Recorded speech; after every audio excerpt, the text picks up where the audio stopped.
The specification limits the size of the fillet weld. Limits the size of the fillet weld. So that total strength. So that total strength. So that total strength may be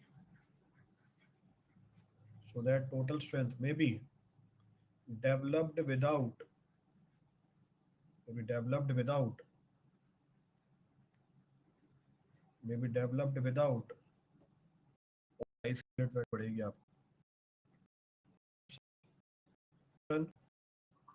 thinner चला of thickness of thinner member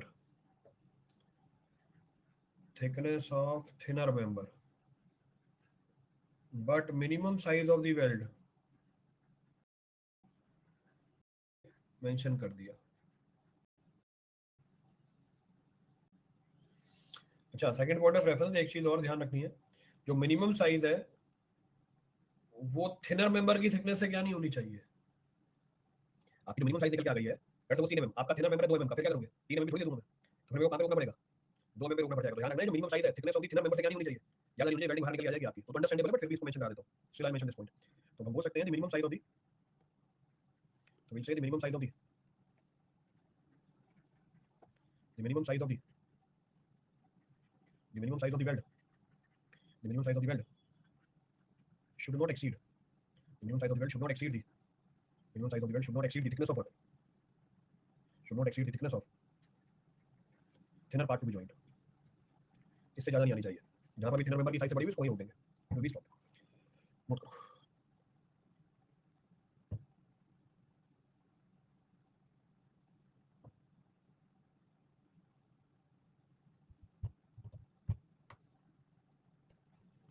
note करो, फिर दूसरा point discuss करते हैं, then we discuss another point.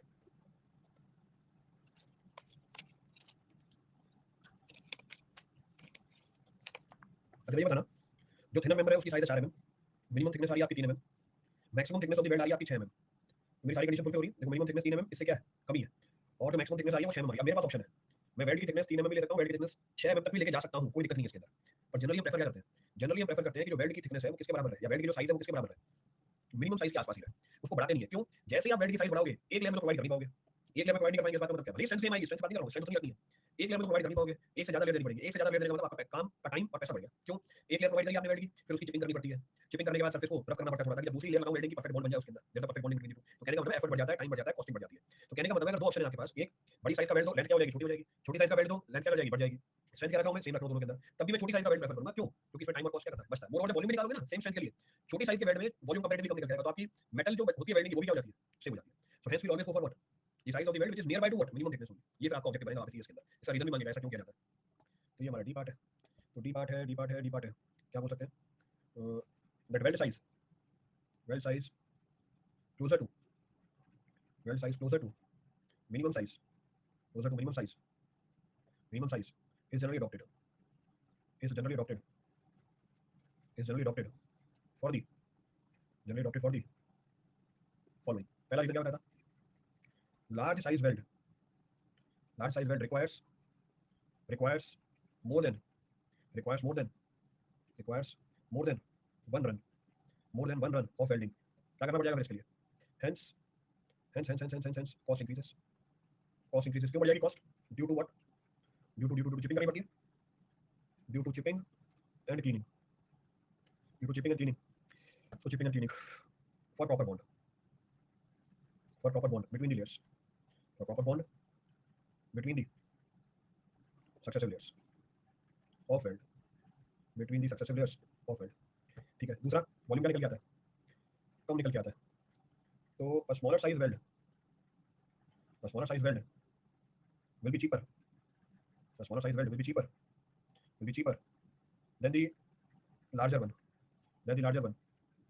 for same strength for the same strength as volume required is less. As volume required is less. Volume की requirement क्या हो जाती है, कम हो जाती है. So volume required is less. एक और पॉइंट बता सकते हैं इसमें, डिस्टॉर्शन कम होती है छोटे साइज के बेल्ट के अंदर. So we can say distortion are less in small size belt.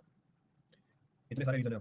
इसलिए क्या प्रेफर करेंगे हम जो साइज प्रेफर करेंगे वो किसके आसपास रखेंगे, मिनिमम साइज के आसपास ही रखेंगे, मैक्सिमम तक नहीं जाएंगे. तो अभी तक किसकी बात चल रही थी हमारी, अभी तक बात चल रही थी साइज की. Okay, now we are talking about the size of the belt.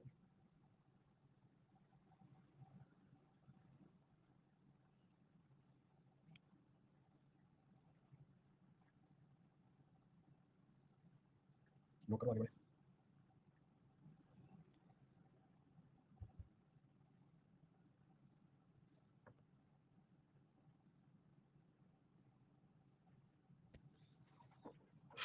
क्या कर रहा है ये, जल्दी छोड़ना पड़ेगा.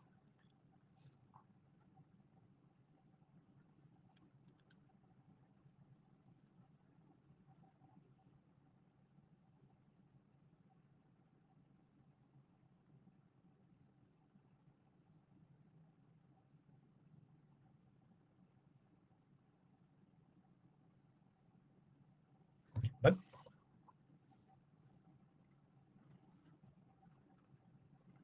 नोट करिए सुनिए, नोट करिए. नंबर क्या रहा था इसका, अरे यार 1 2 3 4 तो पीछे भी डाल रखे हैं, 1 2 3 4 पीछे डाल रखे हैं, तो दिक्कत वाली बात है. नंबरिंग सेम हो जाएगी, इसको रोमन में डाल दो, इसको 1 2 3 इस तरीके से कर दो. अब मिनिमम साइज हो गई, मिनिमम साइज हो गई. अब आते हैं हम third fourth specification. Fourth specification है हमारी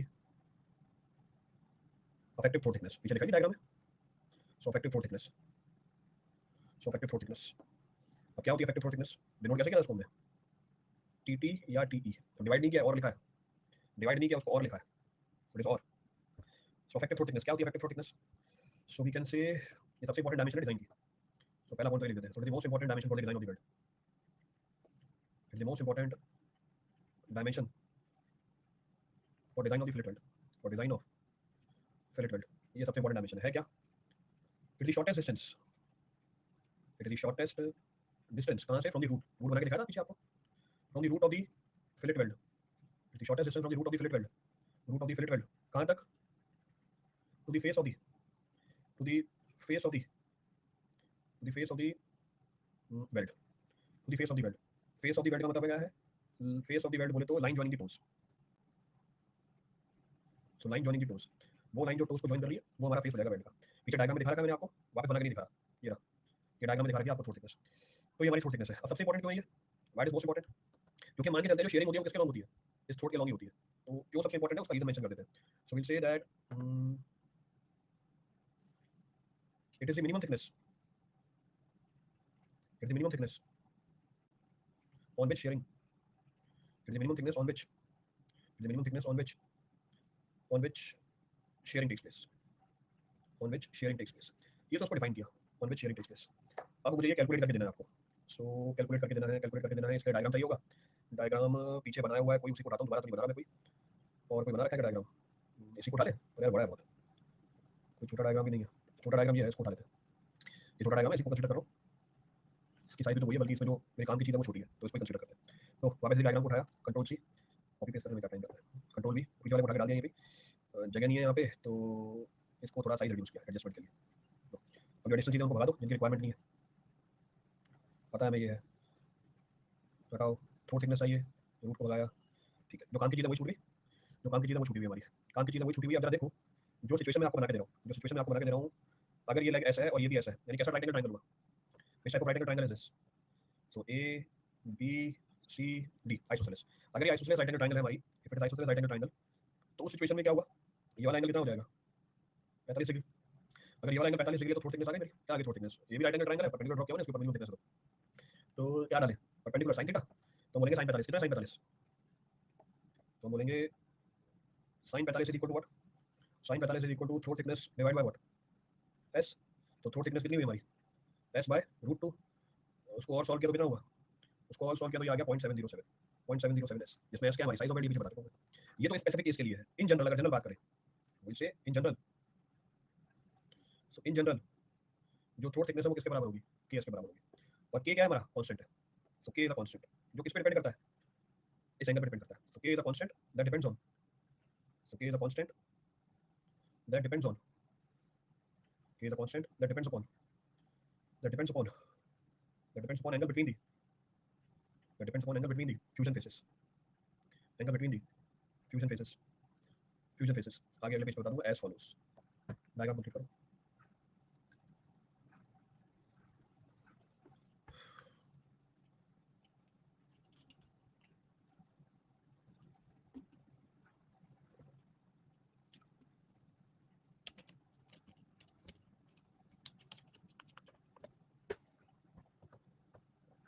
कर लिया हमने. तो अगर आपको उसको देखना है, 3D में विजुलाइज करना है, ऑप्शन है मेरे पास हर चीज़ 3D में बनाने की. तो देखो ये मेरा फ्यूजन फेस है, ये हमारा फ्यूजन फेस है, ये बोर्ड के अंदर गया, ये लाइन इसके पैरेलल गई. अब देखो थीटा क्या नहीं है, जो फ्यूजन फेस के बीच का एंगल है वो क्या नहीं है. पिछले वाले केस में कितना बना के दिया था आपको, 90 डिग्री बना के दिया था. कुछ भी हो सकता है, जरूरी थोड़ी 90 डिग्री हो, not necessary it is 90 degree. तो उसी के ऊपर डिपेंड करता है, it depends on that only. तो ये हमारा थीटा है, दिस इज अवर थीटा, ये हमारी थीटा है. सो दिस इज अवर थीटा, ये हमारी थीटा है, ये हमारा फेस है वेल्ड का. ये अगर हमारा फेस है वेल्ड का, तो हमारी जो थ्रोट थिकनेस है वो क्या है, ये हमारी थ्रोट थिकनेस है. 3D में दिखा रहा हूँ आपको थ्रोट थिकनेस बना के, और किस एरिया के ऊपर शेयरिंग आएगी, और विच एरिया की शेयरिंग विल बी कमिंग. तो अभी जो येलो कलर का मैंने आपको सरफेस बना के दिखाया ना, ये वो एरिया है जिसके ऊपर शेयरिंग डेवलप होगी. ये 3 डायमेंशनल व्यू है उसका, जिसमें आपको अभी तक लंबाई नहीं दिख रही है, आपको लेंथ भी दिख रही है आपको. तो ये डायमेंशन कौन सी है हमारी, लेंथ ऑफ द वेल्ड, जिसको लिख रहे थे, अभी आएगा ये भी लेंथ भी. तो ये हमारी LW है. और ये क्या है, दिस इज व्हाट, अरे यार तुम थीटा हटो यहाँ से, ये भी इंटरफेयर कर रहा है थीटा मेरे डायग्राम में, इसको बाद में लिख दूंगा थीटा हटा को. तो मेन चीज तो लिखे, what is our throat thickness, ये है हमारी थ्रोट थिकनेस TT, जो किसके बराबर है, जो बराबर है KS के, which is equal to KS. ये चीज दिखानी. तो इसके ऊपर हम मानते हैं शेयरिंग डेवलप होगी, ओवर दिस एरिया की sharing will be develop. TT into LW. Theta लिखने की जगह नहीं लिख रहा theta, but I don't have the space available. कहां डालूं, कट पड़ जाएगा कुछ भी बीच में से, कहीं पे भी जगह नहीं है बीच में से निकलने की. आप में अगर कॉपी में जगह बना लेना. ये लो साइज थोड़ी छोटी कर दी और थीटा डाल दिया. तो k की वैल्यू किस पे डिपेंड कर जाती है, the value of k depends upon what, angle between the fusion faces. ये फ्यूजन फेस के एंगल के ऊपर डिपेंड करता है. कैसे, तो थीटा और फिर हमारे पास क्या है, सो थीटा और के 60 से लेकर 90 डिग्री, 90 से लेकर 100 डिग्री, फिर 60 से 90 100, 101, तो इसको फिर 91 कर दो, इस तरीके से अगर लिख रहे हैं तो 101 से लेकर 106 डिग्री, 107 से लेकर 111 डिग्री और 13 डिग्री, फिर 114 इसके बाद, और 114 से लेकर 120 डिग्री, 114 से लेकर 120 डिग्री. ठीक है, वैल्यू पुट करते हैं 0.7, 0.65, 0.6, 0.55 और 0.5. डब्बा बनाया इसके ऊपर, खत्म कहानी. इसे ये भी पता चल गया आपका फ्यूजन एंगल किसके बीच में है. इसे ये भी जानकारी आ गई कि फ्यूजन एंगल 60 से लेकर 120 डिग्री के बीच में, ना 60 से कम होगा ना 120 से ज़्यादा रखेंगे, रिकमेंडेड ही नहीं है. तो 60 to 120 डिग्री, ये ऑब्जेक्टिव बन गया आपका वापस, डायरेक्ट ऑब्जेक्टिव है हमारा, it's direct objective. So will say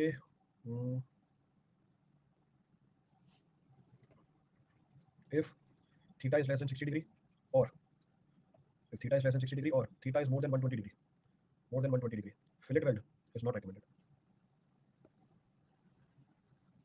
Fillet weld is not recommended. Fillet weld is not recommended. इसको हम recommend नहीं करते, उसको ऊपर ले जाओ.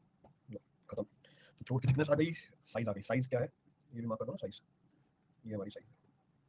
सब कुछ आ गया तो इसके अंदर. नाउ तो एवरीथिंग इज विजिबल. साइज दिख रही है, थ्रोट थिकनेस दिख रही है, लेंथ ऑफ द वेल्ड दिख रही है. LW और LE भी बोल देते हैं कई बार.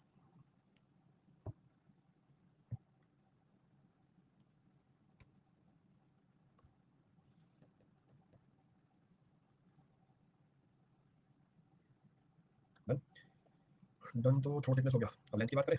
Now we talking about the length. Diagram में दिखा दिया यहीं पे.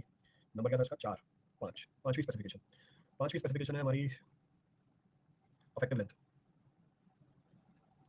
तो LW और LE कुछ भी लिख सकते हो. So effective length of the weld, तो कितनी होती है effective length of the weld, effective length of the weld. So we'll say effective length of the weld, effective length of the weld LE is equal to overall length, overall length minus 2 times of S. 25 नहीं है, पहले clear कर रहा हूँ. S क्या size of the weld है. So it is equal to overall length minus 2S, और it should not be less than 4S. फिर से 45 नहीं है, 4S है. इस बात को ध्यान में रखने के लिए S क्या है हमारी, S हमारी साइज ऑफ वेल्ड है, उसको मेंशन कर दिया. S is the size of the weld. जो आपकी स्ट्रक्चरल ड्राइंग होती है उसमें हमेशा affective length of the weld mark किया जाता है.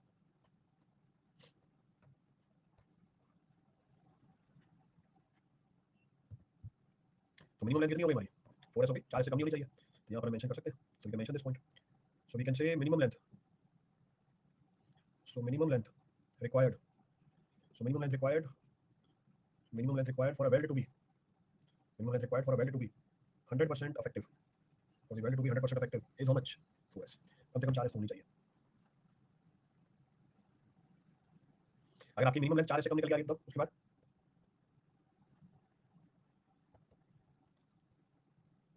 बॉक्स नहीं देंगे फिर. क्यों साइज चेंज कर दूंगा मैं? I change the size of the weld. इस तरीके से कि मिनिमम लेंथ कितनी निकल गया. अब जो भी आपकी लेंथ निकल के आ रही है उसका क्या कर दो. जो भी आपकी लेंथ निकल जा रही है उसका एक चौथाई कर दो, वो साइज निकल के आ जाएगी. It will be size. तो साइज बदल देंगे हम. So we can say if minimum length is less than, its minimum length is less than 4s, then size of the weld is changed. Then size of the weld is changed as 1 by 4 times of what? Effective length. इस तरीके से कि minimum maximum को वो satisfy करे, वो तो ध्यान रखना ही है. Of effective length.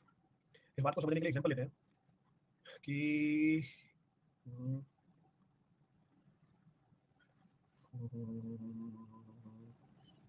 Minimum size की बात कर रहे हैं ना. देखो इस बात को समझाने के लिए एग्जांपल ले रहा हूं. To make you explain this point I am taking an example. White colour की वेल्डिंग हमारी, व्हाइट कलर की वेल्डिंग है हमारी. उसको इरेज किया. वेल्डिंग आपको व्हाइट कलर से दिखाई हमेशा. नीचे वाले पोर्शन को हाईलाइट किया हुआ है. लो तो मिनिमम साइज जो देनी है आपको वेल्ड की उसकी बात कर रहे हैं. That is being talked about.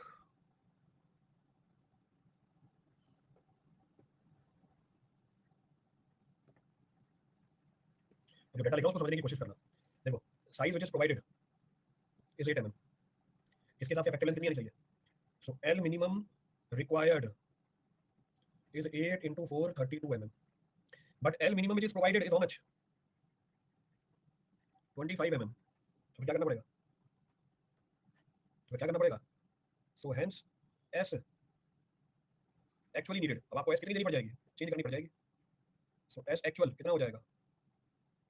S actual हो जाएगा 25 by 4. कितनी आ रही है 25 by 4? 6 point something. कितनी है 6 point something?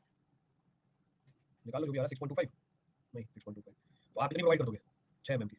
तो 6 चौक 24 मैंने 25 mm दे दी. मिनिमम सेटिस्फाई हुई कंडीशन. तो आप S क्या कर दोगे? चेंज कर दोगे. मतलब साइज क्या कर दोगे? वेल्ड चेंज कर दोगे. चेंज साइज होगी. तो एग्जांपल बना के दे दिया नीचे.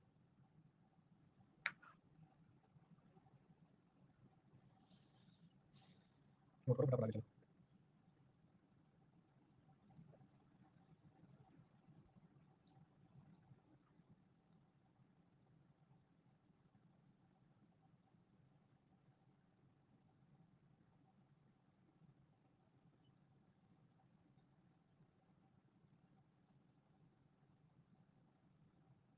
Noted.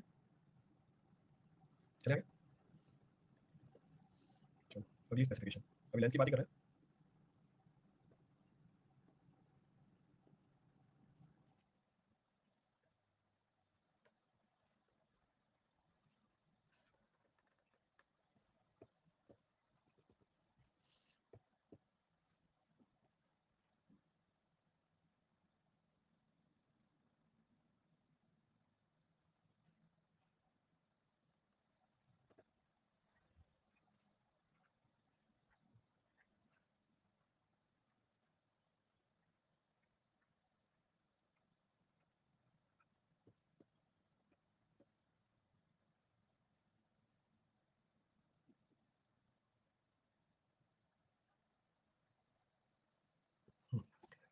So next of the specification about the length. पहला point. First point says that minimum end return. बना के दिखाया end return वहाँ पे. So minimum end return is 2s. Diagram में मार्क कर रखा है. Next length should not be less than the width. b से कम नहीं होनी चाहिए. Width should not be greater than 16 times the thickness. T है हमारी thickness of thinner plate. T is the thickness of thinner plate. तो हर जगह thinner plate आती है बस किसको छोड़ के? Minimum size of weld को छोड़ के. अब ये हमारी स्पेसिफिकेशन है. These are our specifications. थोड़ा नीचे कर लेते हैं. ये हमारी स्पेसिफिकेशन आगे इसके बगल में लिख दी. अब बात करते हैं एंड रिटर्न की. ये एंड रिटर्न क्यों दिया? एंड रिटर्न इसलिए प्रोवाइड करता है ताकि स्ट्रेस की कंसंट्रेशन नहीं हो. So as to avoid the stress concentration. And return की वैल्यू दे दिया 2s. अब क्यों देते हैं उसकी जानकारी मेंशन कर देता हूं. सो यही मेंशन करें. So we can say that end returns are provided. क्यों प्रोवाइड करते हैं? End returns are provided to release the to release the weld from stress concentration, at their ends. So end returns are provided to release the weld from the stress concentration at their ends. Next, it must always be provided. It must always be provided. If the joints are subjected to stress reversal. Stress reversal और impact और eccentricity और vibrations. अगर कहीं पर भी ये चीज़ है आपको रिटर्न हमेशा देना है, तो you have to provide that. Next L B से छोटी नहीं होनी चाहिए, so length of the side fillet weld should not be less than what, ये किससे कम नहीं होनी चाहिए, विड्थ ऑफ द प्लेट से कम नहीं होनी चाहिए, तो वो ऊपर लिखा हुआ है दैट कैन बी रेफर्ड, वो उसमें दोबारा स्टेटमेंट के फॉर्म में मेंशन नहीं कर रहा। और विड्थ किससे ज़्यादा नहीं होनी चाहिए, विड्थ 16 टी से ज़्यादा नहीं होनी चाहिए। अब क्यों नहीं ज़्यादा होनी चाहिए 16 टी से, अगर विड्थ की वैल्यू बढ़ जाओगे क्या होगा, जैसे जैसे बी बढ़ता जाएगा नॉन यूनिफॉर्मिटी बढ़ती जाएगी स्ट्रेस की, तो उसके ऊपर हम कमेंट कर सकते हैं कि B so width should not be greater than 16 T, तो 16 टी से ज़्यादा नहीं होना चाहिए। क्यों, as if B increases, as if B increases non-uniformity of the non-uniformity of the stress in the plate takes place, uniformity of the stress in the plate occurs, occurs ऊपर लिख देते हैं non-uniformity of the stress in the plate occurs। ठीक है, इसके ऊपर भी condition आ गई। तो अगर आपकी प्लेट 16 टी से वाइड हो जाएगी क्या करना पड़ेगा आपको यूनिफॉर्म करने के लिए, ये कल लास्ट पॉइंट हमारा डिस्कशन का 20 पे क्या देना पड़ेगा प्लग वेट, तो वी कैन से दैट, हम बोल सकते हैं hence if plate is wider than, hence if plate is wider than, plate is wider than 16 T, wider than 16 T, then slot or plug weld, slot or plug weld must be introduced, must be introduced। ये जानकारी भी निकल के आ गई, खत्म कहानी। तो ये स्पेसिफिकेशन हुई, ये स्पेसिफिकेशन आपको बता दिए। Next length of the welded joint की कहानी करनी है। अच्छा लॉन्ग जॉइंट, जैसे पीछे लॉन्ग जॉइंट आया था यहाँ पर भी लॉन्ग जॉइंट की वजह से क्या लगाना पड़ेगा, रिडक्शन फैक्टर लगाना पड़ेगा, तो रिडक्शन फैक्टर की बात करते हैं। नेक्स्ट इफ द लेंथ, इसको लिख के कहानी खत्म करते हैं। If the length of the welded joint, if the length of the welded joint, if the length of the welded joint is greater than, so length of the welded joint is greater than 150 tt, so the length of the welded joint is greater than 150 tt, then strength of the weld, then strength of the weld, then strength of the weld is reduced, then strength of the weld is reduced by the factor, so then strength of the weld is reduced by the factor given by, then strength of the weld is reduced by the factor given by, so strength of the weld is reduced by the factor given by, so blj is equal to 1.2 minus 0.2 length of the joint divide by 150 throat thickness, और ये factor हमेशा किससे कम होगा, 1 से कम होगा। इसमें LJ क्या है हमारा, एलजे हमारा लेंथ है जॉइंट की, so length of the welded joint, so LJ is length of welded joint, so LJ comes out to be length of welded joint, so length of welded joint, so length of the welded joint. TT क्या है हमारी, TT हमारी effective throat thickness, TT is हमारा effective throat thickness, खत्म। तो effective length भी आ गई, effective throat thickness भी आ गई, नोट करो। लेंथ की जितनी भी जानकारी थी सारी मेंशन करेंगे, दो पैरामीटर और है, सारे स्पेसिफिकेशन खत्म, फिर डिजाइन स्ट्रेंथ की बात करेंगे।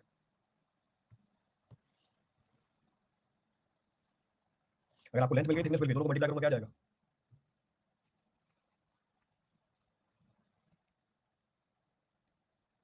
एरिया आ जाएगा।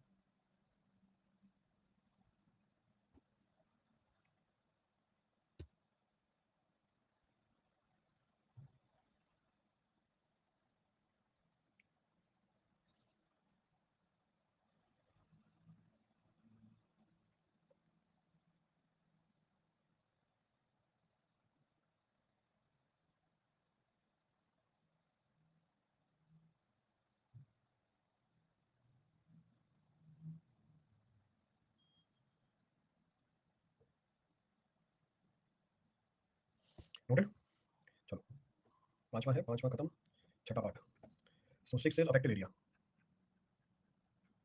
6 is effective area, so effective area, so effective area क्या, effective area, so we'll say it is the area over, it is the area over which, it is the area over which shear stress is developed, it is the area over which shear stress is developed।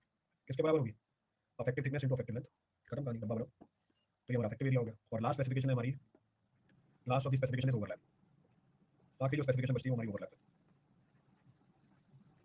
तो last of the specification is termed as overlap. तो क्या है overlap, so overlap should not be less than, overlap कम नहीं होना चाहिए किससे, so overlap should not be less than 4 times the thickness of the thinner plate और 40 mm, और 40 mm, इनमें से जो भी वैल्यू मैक्सिमम निकल के आ जाए। T is what, T is thickness of thinner, so T is thickness of thinner plate, और thinner part to be connected, कुछ भी बोल सकते हैं, thinner part to be connected, so T is the thickness of thinner part to be connected, जो thinner part आपको connect करना है उससे। समझने के लिए उठा लो डायग्राम कि ओवरलैप का मतलब क्या होता है, this is the meaning of overlap.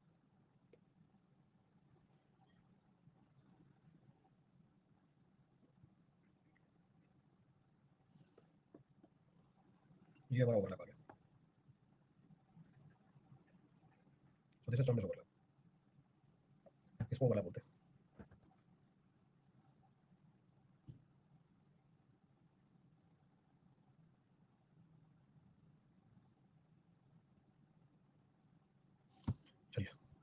करें क्लास को, बाकी फिर आगे करते हैं। डन, बाकी नेक्स्ट क्लास में करते हैं।